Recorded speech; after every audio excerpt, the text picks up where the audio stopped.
how's everything been? How's your family been? How's the life been? People are going to wonder, like, what's Alex been up to? God, yeah. Please welcome back to the show, Kevin Rose and Alice. She's like, la, la, la, la, la. Watch the floor. Oh, fuck me, help me. We probably encourage an entire generation to drink way too much. I mean, yes.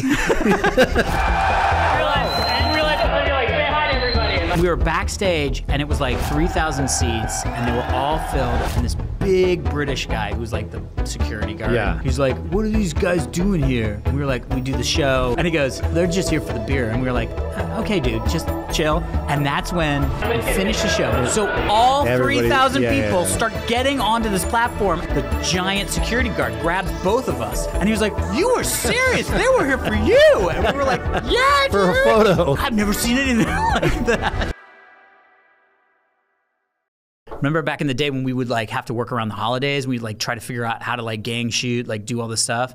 Well, we figured out gang shoot, like where you shoot like four episodes in a row. Oh yeah, because we had to like bang them out, like so we had extra episodes. Yeah, so we figured this out with Half Hour Happy Hour. We were like, shit, because we were doing once a week, and we were like, well, what do we do for like the holidays? And so we came up with this concept called the 12 Days of Drunksmiths. And so what we did was we shot a day and got so drunk because we would have guests come in, and we shot 12 like 45-minute episodes. And by back the time to you're back. done, it's like all just slurring. It was bad. I mean, we had some Dignations that were like that. All of them were like that for the most Exactly. part. Any live one was just, I don't remember most of them. I don't remember. I mean, Reno, come on. Yeah. That was by far my worst alcohol experience of my entire life. Really? Oh, dude, I can't even watch the Reno episode. I remember taking you to the bathroom. Yes, right afterwards. You were like, "Where's the bathroom?" And it was all the way down the thing, and I was just like, the thing, and then you threw up immediately after the episode. 100%. Oh, 100%. And that was when that was when I stood up and fell down. Oh, Prager's here, by the way. Yeah, hey, Prager. I mean, I know we haven't started the show. I'm just having some champagne to start. We did get some penultimate as well for Alex. And by the way, thank you very much for allowing me to have some of your fancy wine. Oh, this is going to be good. I'm going to try some of that when we actually. It's already. Is it good? Yeah. It's amazing. It's amazing. It's amazing. So Reno was the most hardcore. I remember specifically. For me. Do you remember that there was this chick that was hitting on you there? I don't remember any of the end of. I remember. Here's the thing. After we did that episode, I mean, weeks after, I finally tried to watch it, and the first line of speaking out of my mouth was so slurred and drunk, and then we had an hour show to do. Did we start early? I don't remember. Of course we did. Remember we got there and they were giving us those fruit bowls with like, two, 3 straws, and everybody's taking shots, and we were like, this is so much fun. Because they were huge fans, so they just got us ripped. That's right. And then people started sending us stuff during the show. Okay, there's been a few times where fans have been very generous. Very generous, which I appreciate. I always have and always will. They would send us shots and be like, dude, like, we love you guys. Here's some Jaeger or whatever. You know? And they always sent Jaeger. Yeah, it was always Jaeger. And then, like, I just be like, thank you. And back then I felt like, I had to do it. I mean, back then we did. And they did it too. Yeah. But they did one with us, and then we got 7 people come up. That's right, yeah. The live shows I don't were hard. remember. The things that I remember from, here's a quick cloud of thoughts that I remember from Reno. I remember standing up and falling to the ground. I remember you fell immediately. Yes. Immediately. Yes. And think about that. In front of everybody that was there at the bar for the live show. They loved it, though. Of course. I mean, part of it was, I didn't, there's no world in which I added any flavor on it for comedy purposes. I literally just stood up and fell to the ground.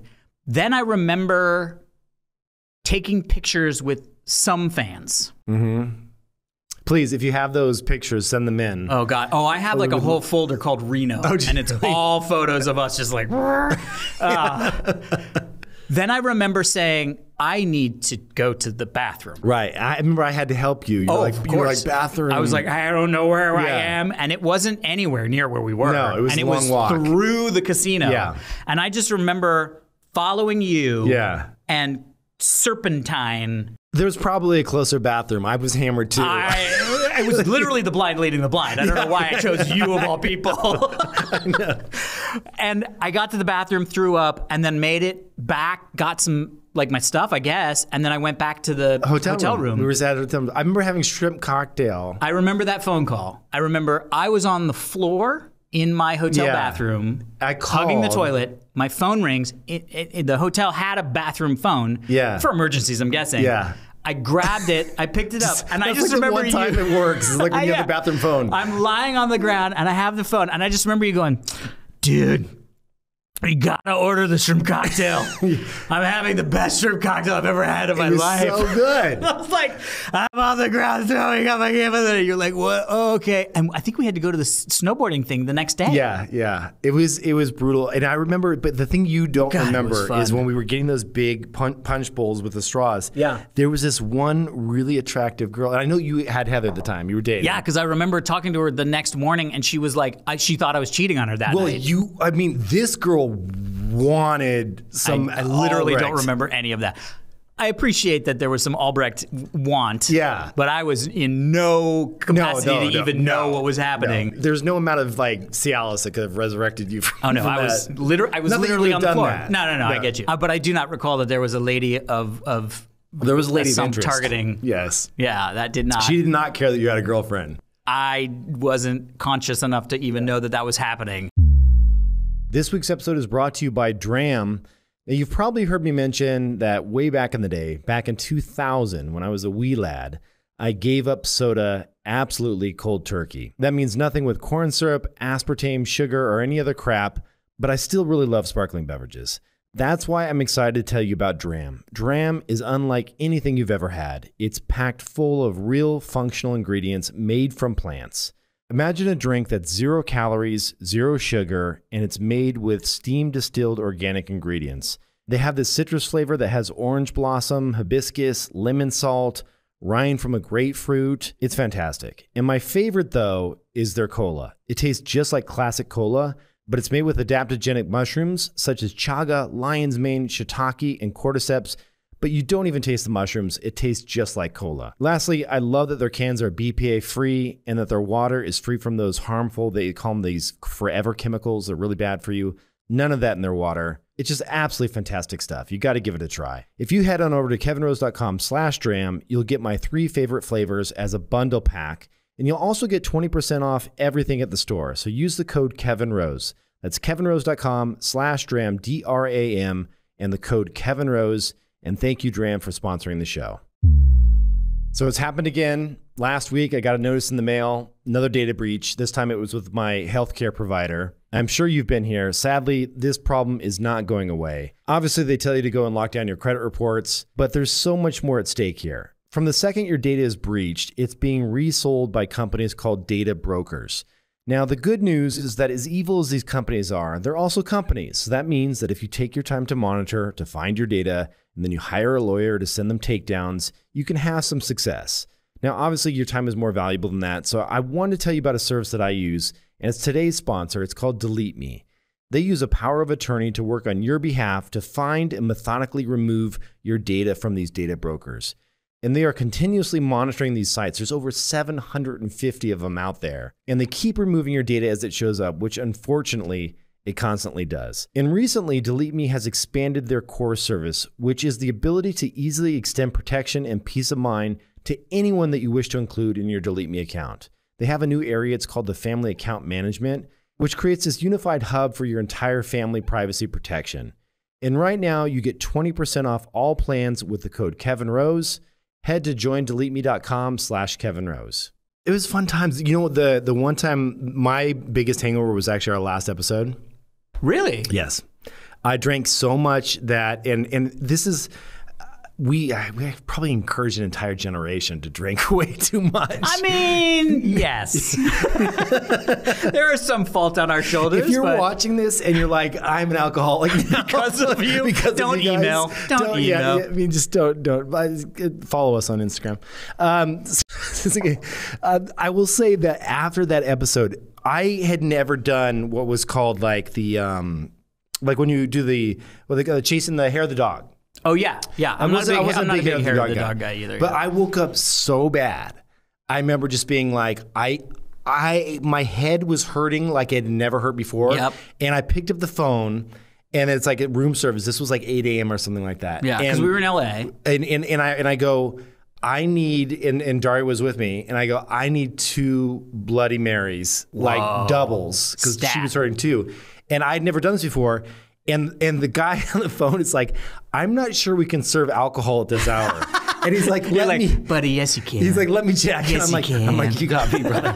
And like literally they brought it up to the room, and it was the only thing I could do to get through that morning. Because I was hurting so bad. So I had a very weird thing, which was I had to wake up the next morning and get in a car and drive to Redding, California. Oh, that's where I was born. Yeah, I know. I had to drive up to Shasta Mountain. And it's a long drive. Yeah.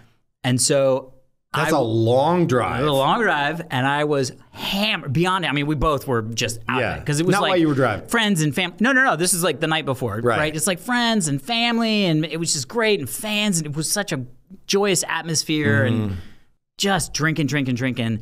And we got into the car, and I turned to Heather, and I said, you need to take me to McDonald's. Yeah. And she was like, what? And I was like, take me to the drive-thru at McDonald's. I got 2 filet of fish and 2 cheeseburgers. Oh, the filet of fish are the worst, dude. Not for hangovers, because guess what? I was out of bed at 6:30 in the morning, chipper as can be. And I was like, oh my God, it's the magic of McDonald's. Yeah. Oh, yeah. The only time I would touch McDonald's would be at Egg McDonald's in years. Yeah, exactly. I was in Italy. We went to Florence. Yeah. It was super fun. This is recently. Recently, yeah. Like a couple of weeks ago. I thought I was going to love the food in Tuscany. I was so excited because we'd been to Rome, we'd been to Positano and done the Mediterranean stuff, which was awesome. And I was like, oh, Tuscany, wine, the countryside and all this stuff. Bro, they do not cook their meat. They just don't cook their meat. Meaning like it was like raw. Yes, so meaning it was like raw. Why do you because like your steak's done. Well, not done. And that's the thing. You're not a medium rare guy though. You're more of a medium guy. I'm more medium. Which is a sin in my book. I'm more medium rare. Heather's more medium. You started to go more medium rare. Yep, I got there. So then I was like, oh, we're in Florence. Let's play Tuscan beef. Beef Florentine. Like I want beefsteak Florentine. I want some of this stuff. They got some beef carpaccio. We had come from Serbia. Right, which I don't know why you went to Serbia. Well, so a buddy of mine was making a movie in Serbia. He's made a couple movies there in Serbia, and we're working on putting some movies together. And so he was like, "You got to come to Serbia. You got to see." And it really is true. Serbia is great for making movies, and they have a bunch of movies. They just shot there was a big Idris Elba movie that just went through there. They just did this beautiful sound stages that were just built. The Librarians on reboot on CW just shot there. So it's like it's a place to go. They don't cook their meat. In Serbia. So I got a hamburger. I got a hamburger, and my wife and I split it. Heather and I split it. It came, and I thought to myself, I should tell him to cook it. That thought came to my brain. You also don't want to remember when we were in Japan, you don't want to insult the local 100%. Yeah. And I was like, it's a hamburger. It's not a steak. Yeah. Who makes a raw hamburger? Serbians do. Yeah, raw hamburgers are actually way more dangerous because it's ground up bits of everything versus one big chunk of meat. And by the way, I took a bite from the edge because I was like, I'll just get the edge because that has to be cooked, right? Yeah. It was like bag of knuckles. It was like chewing. It was like, remember when we had conch in Japan and it felt was that like the semen stuff? No, I don't know what that is. No, we had a sack of semen eggs or something. I don't remember the semen. You don't remember that? I don't remember the semen. It was they called it small. It translates to small white children. I don't think so. I'm dead serious. Kevin, what's that called? I don't remember this. There was something that we tried. I don't think you tried it, but anyway. That does not surprise me. Yeah. But I did. But the conch where it was chewy in an uncomfortable way. Yeah. It was that feels like knuckles. What I would assume a knuckle would. Yeah, like cartilage. Yeah. And that's what this burger felt like. Oh, God. And I was just like, huh? But then of course I felt bad. It's all we ordered. I tried to nibble as much as I could. So then we go to Tuscany. So now I'm already sort of I don't want raw food. Right. And then I was a moron. We went to Cortona, which is glorious. Medieval city. It's do you remember Under the Tuscan Sun? Movie Under the Tuscan Sun. No. See it. I know you're not a big movie guy, but I love movies. I'm building a theater. You saw I know. I saw that theater. It's great. Watch Under the Tuscan Sun. Gorgeous. Dune was great. They go to Dune 2 was great. they go to Cortona. It's like this medieval mountain town, or not, like hilltop town. Gorgeous. Yeah. I go, everything's so cheap there. They have a sliced steak. So I was like, I'm going to get a sliced steak, whatever. Dude. I know I keep ordering. They have Wagyu. A5 Japanese Wagyu, 40 euro. So 40 euros. Did you 40 order bucks. it? Of course I did. Yeah. I was like, this is the cheapest. And the guy goes, just so you know, it's Wagyu. So we've got to, we can only serve it rare. Yeah, you just do it like and in my real quick. mind, I was like, I've had seared Wagyu. Yeah. Like, this will be great. Yeah. Bro, that shit did not touch a fire. It was just sliced. That was just sliced raw. Not even like, carpaccio. It was just. But there's so much fat in that. Oh, that's bro. when you get that pasty fat. But again, I came from Serbia eating knuckle sandwiches, literally. All right, where were we going with this? But how did this go back to Diggnation? We were talking about the best Diggnation, the worst Diggnation. Hold on, we can get there. This is like our senior moments. Yeah. Well, we never tried to get back on track with Diggnation. That's true. Was it Japan? Okay, so we don't go to Serbia. Japan was amazing. It was Tuscany. It was food. I had fun in Japan. Japan was awesome. I mean, you had a lot of fun. You had, what was it, 10++ for something like that? What? The code, remember? What was the code? Do you remember? Not for public consumption, but there was a code. Remember you left early? You left a day early. I don't know what you're talking about. You left a day early. I assume you're saying that's correct. This is correct. So Prager and I, we stayed back. No, I had a friend out there that I met out there. Yes. A female friend. Yes. That was very nice. Yes. And we were like, oh, you're leaving tomorrow. That's crazy. We're going to stay for another day. And we were like, but, we want to communicate how fun your evening was. Oh, and I texted. No, I think you left it somewhere, and all we got was 10++, and we just high-fived and said, "That's amazing. That's a great way to put it." I don't remember. I mean, I do remember certain things, but like the Japanese people, I had. That was so nice. What was the ckery? Ckery was that was her misinterpretation of. Yeah, she mistranslated something for us. Well, there were a bunch of like the guy who this was our first time Kozai, in Japan. This was my only time in Japan. Okay, it was. I've yet to go back. I fell in love with it. I was like, I want to go back so much. This was a long time ago. Yeah. You emailed me or texted me because United was doing a special, which was like $4.99 round trip SFO or LAX to Tokyo. Yeah. And you just texted me. It was like economy or something. For sure. But you just texted me and you were like, dude, we got to go to Japan and do a show. And so we went on the show and we were like, does anybody want to help us go to Japan? Yeah. And what was the guy's name who was working with Mick, who's a friend? Do you remember his name? Numeric Uminachi. Yes. Numeric, yeah. No, but he went by something else. He had like a nickname. He did have a nickname. I don't remember. He had like an English nickname. But he was the one who connected us with everything. No, I know. Numeric, he was and that was the reason we met that guy, Ron Richards, because we got the Starwood hook up for free. That was through Ron? Ron helped us with we got a nice hotel room. Well, that's when Amazing. there was an earthquake there. Oh my God, there was an earthquake while we were at the top floor of the hotel getting that crazy dinner. Yeah, so how's this? We got to bring this back to Diggnation in some way. We had a good Diggnation. We were there for Diggnation, so that's subtle. That's technically. But by the way, that was, should we tell the story of the party we went to? Oh, where we were in t-shirts and we felt totally awkward? Because everybody was in like furry outfits. Yeah, we got invited to like this high-rise in Tokyo. So Mick Kozai, what was his name again? Uminachi was his last name. And Numeric, yeah. Numeric. I remember the Mick Kozai. So Mick Kozai was the head of Kozai Animation. Yeah. And this was back, this was early days. Yeah, this was like 15 years ago. For sure. And we had sort of like, there were a lot of people that were like, what's this podcast thing going on in America, to be honest? And maybe even in Europe, I don't know, we didn't really know a lot about what was going on there. But Mick Kozai was the head of Kozai Animation, or is the head of Kozai Animation, I have no idea. And we got connected with him, and he really wanted us to talk with the lady that ran all of the radio in Japan. Right. Remember? Yes.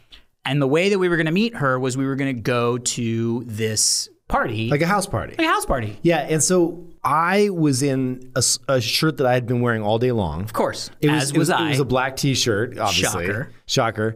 And I just remember it was like kind of like I was like hot and sweaty, and I just had like a lot of like sweat was underneath my arms and stuff. And I was wearing like shitty kind of jeans. It's travel gear. You walk around Tokyo. Yeah. And then we walk into this place. Well, first off, we go to the like crazy high end like Beverly Hills of Tokyo. Tokyo, yeah. And we go to a door that has an elevator next to like a Chanel store. There's a Louis Vuitton, but Louis Vuitton store, right? Yeah. And then we go to the penthouse of said condo. We're like, we're just going to somebody's house, and like we're gonna like everyone's gonna sit down around like playing Nintendo or something. Yeah. And it was like the highest in craziest, and I'm like sweating. And I'm like, nice so to meet we you. show up. We literally open the door, and of course, I felt so out of place, dude. Yeah, you think? We open the door, and there's literally a dance floor of people in like costumes. Yeah, and there's like a record scratch because we're the only like white people in there. Me, you, and Prager, and Mick Kozai. Yeah.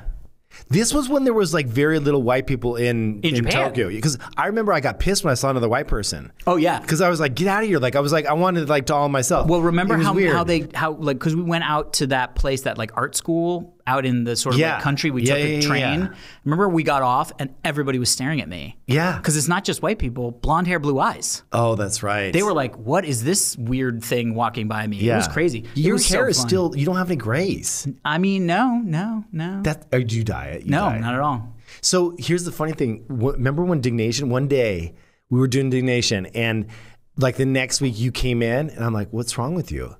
And you had is the white eye? You had a white white streak.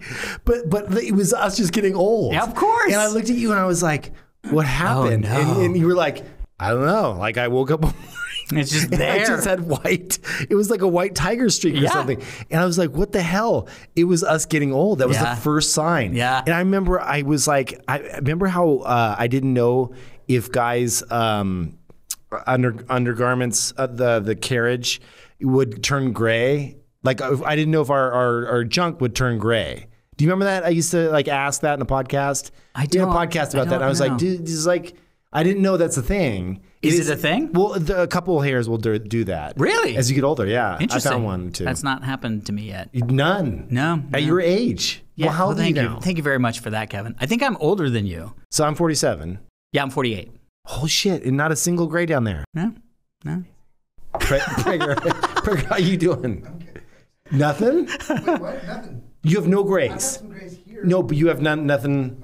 Really? I had like two. I like trimmed them immediately. I mean, that's what you do with them. No, but I just like it was confusing. Anyway, that's going straight to my head. Very much about Diggnation we've been talking about. Yeah.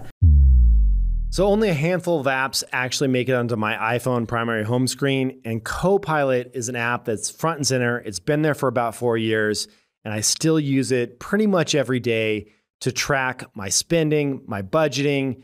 It is my go-to finance app. Now, as we all know, finance tracking can be a laborious process. You have to categorize expense types, but I love that Copilot uses machine learning to automatically categorize these transactions. And for me, the icing on the cake has to be the integrations, because they have full integrations into Amazon and Venmo. So as these transactions come in, they don't just show up as a generic Amazon entry. You can actually see what you're buying and categorize them appropriately. And of course, you can zoom out to see your entire view of your financial life. So for the best app to track your spending, your subscriptions, and your investments, go to kevinrose.com/copilot on an iPhone or on the Mac to download Copilot. And enter the code KevinRose during onboarding for a 2-month free trial. Again, that's kevinrose.com/copilot and enter the code KevinRose for a 2-month free trial of my favorite personal finance app. All right, this next mention is not a sponsor. However, I am an investor, but I want to give them a little bit of love because I've greatly benefited from using this app, and I think you will as well. Let's talk about meditation. In my opinion, and I'm just speaking for myself here, this is not coming from the company, meditation has turned into a pretty big enterprise. So most of the apps that are out there these days, they're jam-packed with shorter meditations. They have sleep content, just more and more stuff. I think this is great because these companies have huge marketing budgets. They're great at introducing meditation to the masses. There's a saying in meditation that the only bad meditation is the one that you don't do, which I fully subscribe to. But if you've tried these apps and you're looking for something else, you're looking for a little bit more depth in a clearly defined path from an authentic, fully accredited Zen master, then you have to try out The Way. You've probably heard of Henry Shukman. He's been on my podcast before, talking about all things meditation, talking about enlightenment. Henry is amazing. His app is available for both iOS and Android. You can find it at thewayapp.com. I've been studying with Henry for several years now, and it's absolutely changed my life. I'm so glad that he's bringing these teachings in the form of an app, because typically you would have to go to a Zendo, travel out to Santa Fe, New Mexico, and now it's fully ready to go on iOS and Android. So with this app, you'll get to enjoy 30 free guided meditation sessions, and they're all different. They're fantastic. There's no credit card required. Check it out, download it for iOS and Android. And like I said, with this, you're going to get focused training, you're going to get depth, and you're going to get quality over quantity. Thewayapp.com. It's the change in depth that I have a feeling that you've been looking for. Let's cover a couple other topics, and then we should probably transition to a better location. Yeah. So how's everything been? How's your family been? How's life been? Like in general, like people are going to wonder, like, what the hell, like what's Alex been up to? God, yeah. Because you were huge into Bitcoin. Was, yeah. Like Bitcoin 10 mining years operation. ago or whatever. Yep. You had a whole mining operation. I remember calling you up and being like, dude, what's been I haven't caught you lately? And you're like, I'm out of state. You were like doing some kind of like weird mining operation in like places where it was power efficient and shit. Yeah, like, yeah. What happened Reno, to all right that? outside Reno. Yeah. We had a mining operation, bought a bunch of miners. I mean, just like we were talking about, you know what I mean? With like, you know, if you bought an iPhone and instead of buying the iPhone, you just bought Apple stock, like you know, millions of dollars or whatever. It's very much like that. I have been in and out of Bitcoin.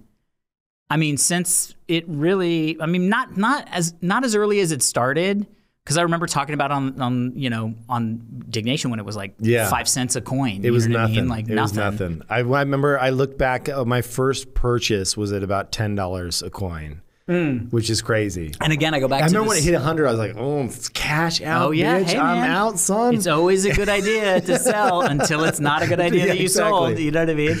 And again, it's the same thing. It's like, had we not put the money that we put into the mining operation and just bought and held Bitcoin, so much money. Yeah. Like so much money. But also wouldn't have been as fun, right? Like, that's the thing to me is I'm like, it's the same thing as like putting money in the stock market and just sitting there and watch it kind of do some stuff. Like that's just not fun. You know what I mean? And so me and some partners got together. We started. We bought a couple miners. I found I made a miner. I built my own miner. ASIC miner or like what were you doing? No. It wasn't mining Bitcoin. So like I was doing stuff. This is way back in the day. Like Bitcoin was probably like 100. Okay. Know what I mean? 75, something like that. And I built myself a graphics, like one of those things. It was like in a milk crate. Yeah. You know what I mean? Yeah. Like the bare bones ones. Yeah. And it had like you 4 stack GPUs. Up the GPUs. Yeah. And I would like tunnel into it. My buddy had an office that had free, or it was I think it was triple net. I can't remember what they call it, but his electricity was included in the rent. Dude, people used to do that. Yeah, people used to do that. They take and plug them into their like employer's electricity. 100%. Yeah. So I was like, this is free money. You know what I mean? It's like I bought the stuff, set it up, and I'm a computer scientist from way back, and a computer nerd from my entire life. Like building this was super fun, and like. Downloading the miners, then like setting up the miners, setting up the like drilling in and all the like tunneling in and being able to do all that stuff was super fun. So I had weeks of tinkering, which was super great. And then I started doing this thing where I would go to these Chinese exchanges and I would find altcoins that I could mine that were trading for Bitcoin on these exchanges. And so what I would do is I would mine at one point I was mining like Federation coin, which was like a Star Trek altcoin. But in this Chinese exchange, you could sell that coin for a coin that on a regular exchange, not the like Wild West exchange, you could then sell that for Bitcoin. So I was doing this like kind of arbitrage. But at the same time, I was mining. Right. So I'd be like mining Fed coin. I was mining UFC coin at some point. Like just UFC these weird and it wasn't even associated. It was like, again, way back in the day. I mean, that meme coins are the thing now, but this is way back in the day. Way back. Nobody even called them meme coins. It wasn't even a thing. It was just some guy was like, I'm going to make a coin. And then people were like, I'll buy some of that. You know what I mean? And then there was an exchange where they were like, well, I'd trade that for this coin. And it was like, oh, that coin you can send over here and trade it for Bitcoin. So I did that for like, I can't even remember how long. Built up a little stockpile of like 3-4 Bitcoin, something like that. Because I was making, half, a third of a coin here, 2 coins. And then that was sitting on an exchange that went bust. Oh, fuck. Yeah. So I lost it. What exchange was it? Oh, God, I can't remember. Not Mt. Gox. It wasn't Mt. Gox. It was before that. It was before Mt. Gox. It was something else. And you just lost it all. Oh, shit, dude. I'm sorry. But again, I was like, it's $800, whatever. At the time. Yeah, at the time. And now I'm like, I'd like that $200,000 back. Yeah, please. exactly. You know what Seriously. I mean? And then I got into the mining stuff because I was like, oh, and so I was always sort of dipping in, dipping out. And I was just like, whatever. So we got a couple miners, and then a partner was like, hey, I'm opening a place. And we put it there and then ran that for months and months and months, made some. I remember I was in Hawaii for Thanksgiving, and I remember when Bitcoin hit 20 for the first time. And I was getting like alerts from the miners. And so I'd get an alert that was like, you just made $700. I was that's amazing. Oh, you just made blah, blah, blah. And it was like, yeah. And then we sold everything, liquidated it all down. At that point, I think and then it dipped down to like 8 again. And the miners were just underwater. Right. And we sold them all for like nothing. And then I walked away from that with, like 2.5 Bitcoin, which at the time I was like, yeah, it's fine. Made a little money. And then I put it into BlockFi. Oh, shit. Started making interest on it, which is great. Yeah. Had my credit card, which is awesome. But you got that back now, right? That I lost it. Well, didn't lose it. They went bankrupt. And when the whole FTX thing happened. Right. And I was like, well, it happened again. Didn't they return all of it? I got all of it back. Oh, thank God. I was flabbergasted that I got all of it back. But I got all of it back. My buddy Brendan had the same thing happen where he had all of his shit locked up because everyone was getting like 5%, 6%, whatever it was. It was amazing. Better than a wallet, just not as secure. But also, it was a company. You know what I mean? Chris was the one that told me at your party, and he was the one that was like, "Dude, you gotta." I had a BlockFi account. I was earning interest, and there was one time where I was just like, in my head, I was like, I don't know what it was, but I started to hear rumblings that just like, there was something that made me a little uncomfortable. I'm like, how can this just exist forever? Yeah. Like, I remember just like earning a bunch of interest and be like, am I going to like something? Yeah. And I just withdrew all. And I got really lucky. I avoided by like 1 month. Yeah. And it was just pure luck. We lucked out too because I had convinced Heather, my wife, to put a not crazy amount of our savings into like USD coin or something. Yeah. On BlockFi, and we were making a good interest. I mean, it was like, I think it was north of 5%. It was right, just like, and at the time. Man. And it was like, hey, it's tracking the US dollar, so it's like, you don't really have to worry about the fluctuation in the price of the coin. It was like, it all made sense. And at a certain point, and we had made some good return on it, but at a certain point, Heather was like, yeah, I'm not super comfortable. I was like, dude, then I'll pull it out. And I pulled it out a year before all this stuff went down. Yeah. And it's like, and I, knock on wood, I mean, thankfully BlockFi was really good about giving that money back to people. Because again, it wasn't, they saw it as it was assets under management, right? It wasn't like, or not even assets under management. It was, what do they call those? Custodial wallets. Yes. So they were like, we don't think this is our money. We think this is your money. We just can't give it to you because we're going through a bankruptcy. Interesting. Yeah. Okay. And so that's how you got it back. At every step, they were like, this isn't ours. This is a custodial wallet. We think of it that way. I still, because again, I got burnt on that other exchange. So I still was like, if it happens, it happens. If it happens, it happens. But I got it back, and it's been really good actually, because now I've gotten to this point where there are things that I will go, that seems cool. I'll just sell a little Bitcoin and we'll do it that way. You know what I mean? So like we did an investment in like a little friends and family investment in a ready to drink alcohol brand called Art and Rev. Is that those little tiny guys? No, it's a can, but it's like really high end. We make our own liquors out of Minnesota. And where do I find Minnesota, Missouri? Why didn't you bring some of that tonight? I should have. I'm sorry. Next time. Yeah. But it was great because it was like really small amount. But I was like, let's just take it out of the Bitcoin, because Bitcoin was like at the point, where it was making some money, and we've made all that back now. It's crazy. Just we keep a little bit, and then when we want to do like, let's remodel a bathroom, it's like we'll take it, because I never used it. You know what I mean? Yeah. And that was always the thing where I was like, I would always tell my buddy Jerry, I was like, dude, I just made 10 grand in like 20 minutes because Bitcoin's go crazy. And he was like, did you? And I was like, I mean, yeah. Right. And he's like, you actually are you going to sell it? And I was like, no, you're going to hold it. And I was like, well, then you didn't make 10. It's just fun to watch the numbers go up. Right. So with this, now I've kind of gotten to this thing where I'm like, when it's time to do something fun, we can kind of, and I do that all the time. I'll always be to Heather. I was like, let's redo, like we're going to try to redo our own bathroom. I don't know why we're doing this, but we're going to try.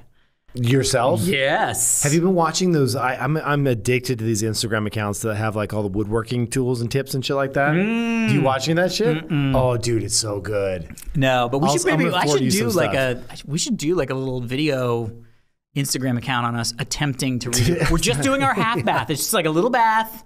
But when we were in Tuscany, I was like, and then I want to know what you've been up to, because but although this is your podcast, people know what you're up to. But we were in Tuscany, and I was like, I want to move to Tuscany. Like this feels so cool. Not Tuscany specifically, but like I love the vibe of Tuscany. Yeah, well, people should know you don't have kids. Don't have kids, no. And you're not planning to have any kids. Nope, no. So it's like you got that freedom, dude. That's what's cool. You could do that if you want to. I mean, honestly, like it's funny that the freedom thing, for us now, the anchor is friends. Yeah. It's like, so we're going to move to Tuscany and like not see our friends. But then it's sort of like, we don't really see our friends all that often anyway. You know what I mean? Like even local friends, like we'll like see them once every like 6 months. We'll be like, oh, we haven't seen each other. Like we got to get a dinner together. Right. Yeah. It's like, they're going to come if we're like, hey, there's a free, just get yourself to Tuscany. You can stay here for a week for free. What's funny is like now that I moved to LA, we've seen each other twice now, which is just like ridiculous. So stupid. So stupid. I mean, you did move to the other side of Los Angeles, but which is another city altogether practically.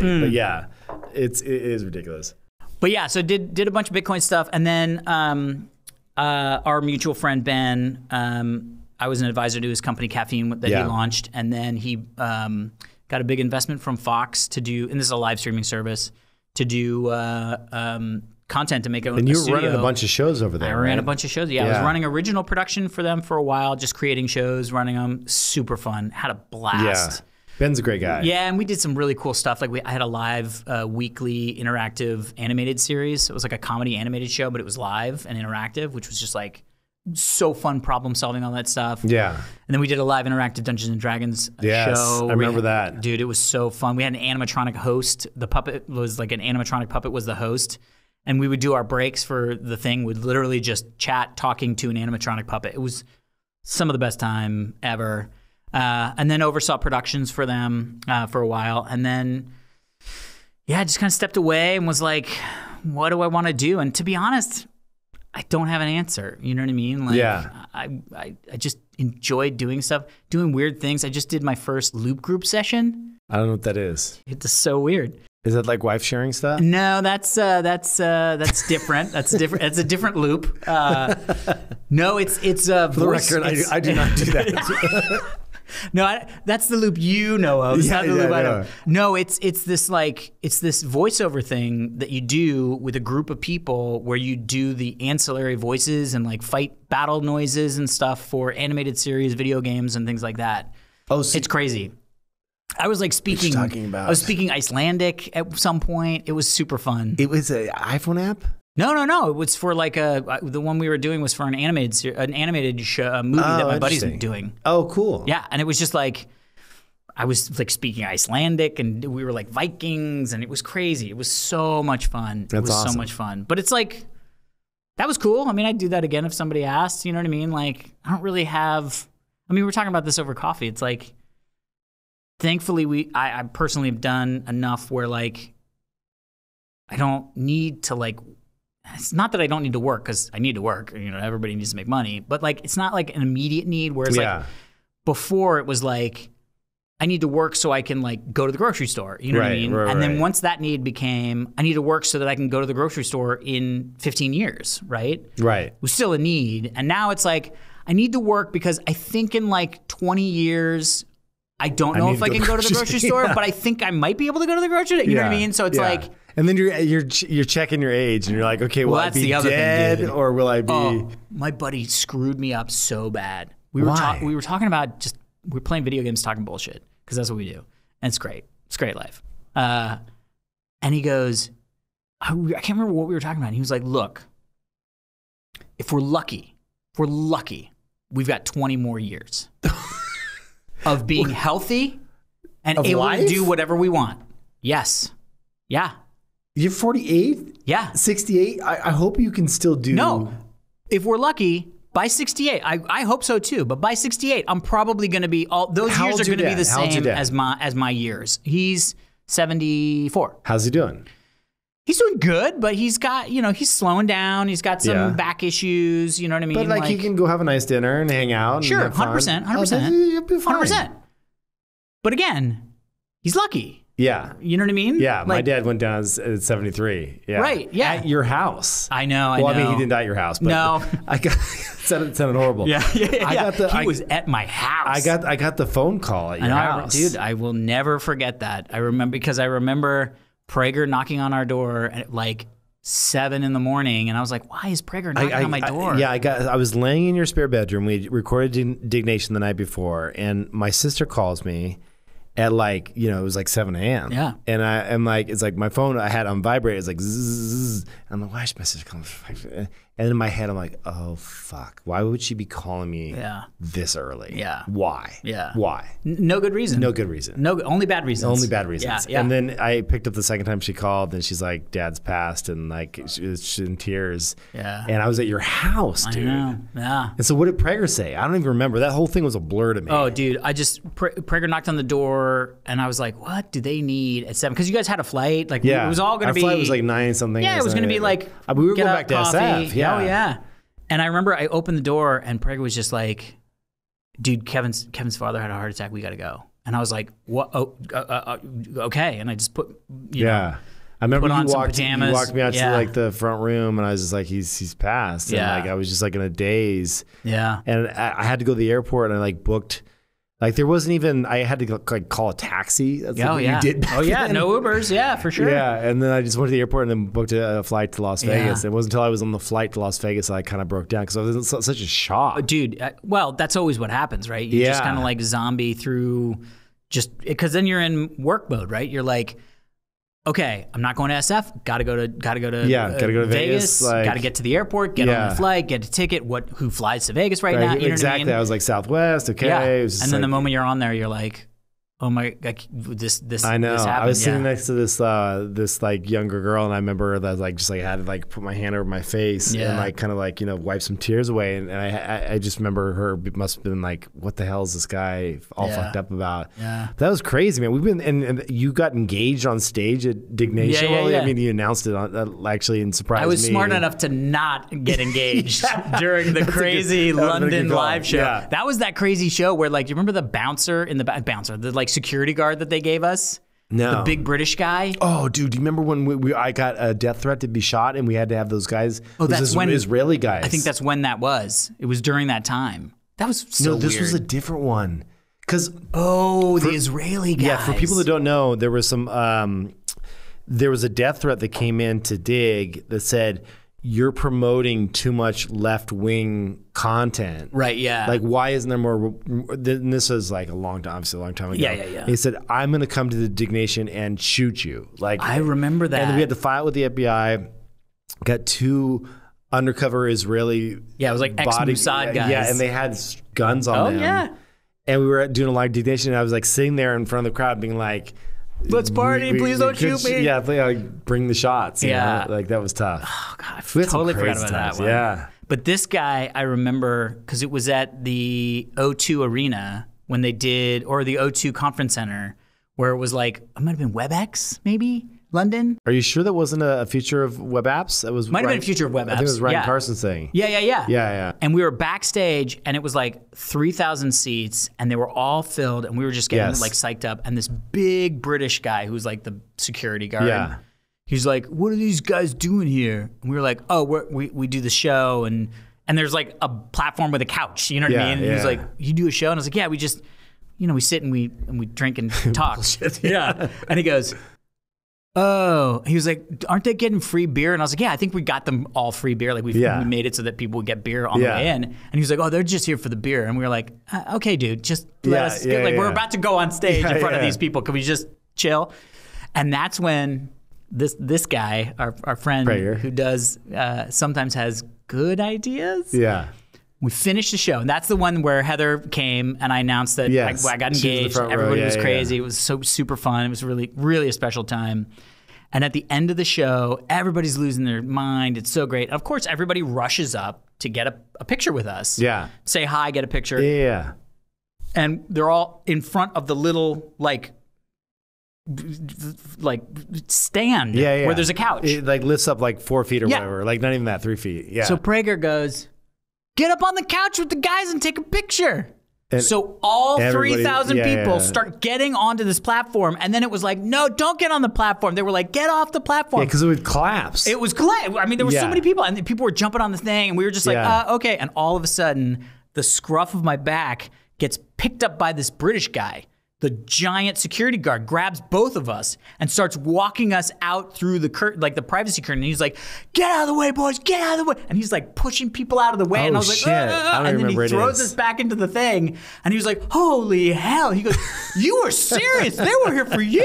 And we were like, "Yeah, dude. For a photo. That's what they were. That was." He was like, "I've never seen anything like that." That was amazing. Oh, it was so much fun. Oh my God.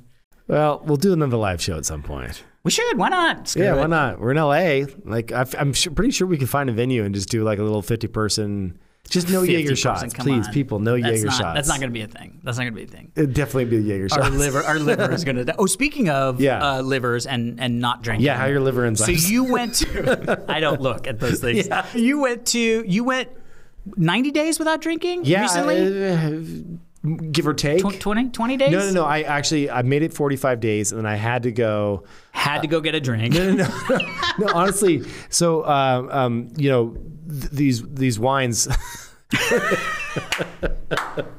Kevin is like, "This is why I don't drink when I do interviews." Exactly.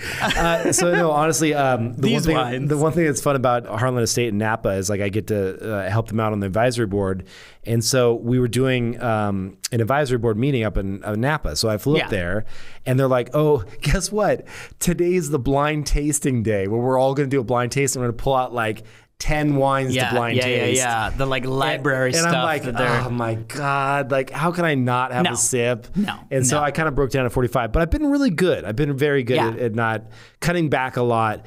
I think it's very difficult. I think it's very difficult. Well, I mean, you know how it is. I do. Because it's like, I like to drink, but also I feel so much better when I don't drink. Like when you get on, like when you go for you're like on a streak. week. So this summer I went 4 months. Oh, it's like I just showed you a pie. Ooh. I did. I went 4 months. You did go 4 months. I did. I went 4 months over the summer. This summer? That was last summer then. No. It was summer. Was it last summer? Yeah, we're not in the summer yet. We're just starting summer. Right. Yeah. So last summer. Yeah. I mean, not the most recent summer we did. Yeah.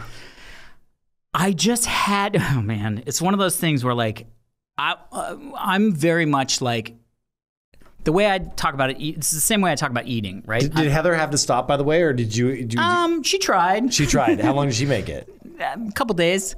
Yeah. But also, it wasn't about that for me. I'm very much a binary person when it comes to things like that. Yes, same. I'm either on program or I'm off program. Yes. If I'm eating healthy, I'm eating healthy. Yes. If I'm not eating healthy, I'm going to eat like a garbage man. Yes. Just like a garbage troll. 7-Eleven. I won't go that far. Oh, dude. If I'm not doing anything, I'm off reservation. Here's my thing. Dari will tell you this is the truth. the worst version of myself is we'll go out to a nice dinner. We'll have like a nice dinner. Like, we got the kids. Kids are being a little bit like loud and kind of like, kitty. Kids. Yeah, kitty, where you're just like, oh God, okay. Okay, yes, she can have the red crayon. Now give it back. Okay, yep, I get you. And I'm like, martini, and I just do a martini. And then, maybe your second martini. Yeah. And then you go home, you take an Uber home, and self-driving. Yeah. No, I'm just kidding. No, you take an Uber home, and then when you get home, I order a pizza.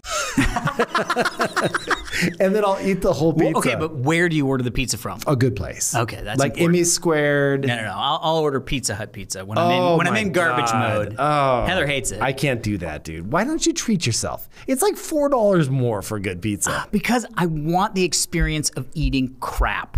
Like that's part of it for me. I don't know why. It's just part of my psyche. You just wake up feeling like shit? I always wake up feeling lovely. That's the problem. You do? Yeah. You don't ever get a hangover? Okay, so here's what happened. This is why I went to. I rarely ever get hangovers. It happens periodically, but rarely ever get hangovers. What's your secret? Genetics? I don't know. But I will say, what got me going was this is so bad. I shouldn't even tell people this. When the garbage man comes out, it's usually when Heather is out of town. Do you go out with friends or sit by yourself at home? By myself. That's the worst. Okay. And this is what caused me to go, why am I doing this? Yeah. So it was a Friday night, and I know this because Saturday night I went to like this like crazy networking event with a friend of mine, and I didn't drink at the networking event, which was like That's a big deal. It was a big deal. Lots of people, I can't do that. Yeah, so it was a big deal. Yeah. That night, I ordered like, I don't know what the hell I ordered first. Garbage food. Started drinking Jack Daniels. Got, but the other problem was I was like, it started at like 6, you know what I mean? Because again, Heather was out of town. That's not that late. Our dog Montana had passed, so we didn't have a dog in the house. So it literally was like, I was a bachelor again, you know what I mean? Yeah. And we got another dog now, Bindi, who's sweet and lovely. But I ordered food, started drinking Jack.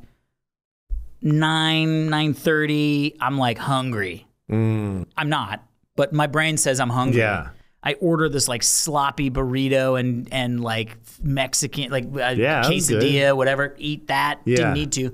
Started feeling like nauseous, like I just ate too much. Kept drinking Jack. Went to bed and like just had like. Heather might have been in town actually. Now that I think about it, I think she was just out doing something. And I just had like at one point I like woke up at like 3 or 4 and felt like I had like I had just almost thrown up in my mouth. And I was like, oh, and I like went into the bathroom real quick to be like, did I need to throw up? And I was like, no. And I went back to bed and I just woke up and I was like, what the fuck am I doing? Yeah. Like, what the fuck do I think I am doing? This is bad. This is not cool. I was by myself. I ate 5 meals. Yeah. I'm at this point where I'm like almost vomiting in the middle of sleep. Like, right. Is this what I'm just going to do that? That's going to be Friday night for the rest of my life. Right, like this just it was a weird feeling. Yeah. And so I just woke up that next morning and I told Heather, I was like, I'm done for a bit. I'm just done for a bit. And that lasted 4 months. That's amazing. Yeah. And it was just, I'm done for a bit. It wasn't, I'm never drinking again. It was just, that was an experience that I don't want to have again. And then the holidays came around and it was like Thanksgiving and I was like, and then we saw some family and they were like, and I was like, and then we went, like we literally saw some family and it was a wine tasting and I was like, I could have a glass of wine. Because it wasn't like I would sip people's wine. It wasn't like I was allergic to alcohol or it was like very anti. And then it was just like, not like back into it, but it's just hard not to, like we always say, like, oh, we're just not going to drink during the week.